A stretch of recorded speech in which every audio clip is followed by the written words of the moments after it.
Nakapagtataka naman na magkakamali o maliligaw ang NBI dito sa warrant of arrest na sinerve nila para arestuhin si Jay Sonsa. Saka nakakita ng hindi naman heinous crime, nakalagay not bailable. No? Kapag walang piyansa, ang nilalagay no bail recommended. At iba rin naman yon kapag sinasabing no bail required. At dito sa kasong to, hinaharap ni Jay Sonsa, hindi no bail, kung hindi no bail required. Ibig sabihin, sa kanyang pansamantalang kalayaan ay hindi siya kailangan magpiyansa. Pero paano nangyari na iwa-warrant of arrest mo kung hindi naman kailangan magpiyansa para sa kanyang temporary liberty?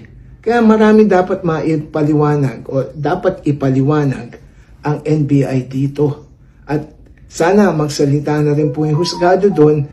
Allegedly, sila naglabas ng warrant of arrest kung paano nangyari na may ganitong warrant na kaduda-duda. At dapat magsalita na ng husgado dito kung saan allegedly galing to, kung talagang in-issue ba nila itong warrant of arrest na to. Hindi pwedeng typographical error lang to dahil ang warrant of arrest na to ay sinerve para maaresto ang isang tao. So hindi rin pwedeng sabihin nila na kahit na may typographical error, valid yung arrest or what, hindi po.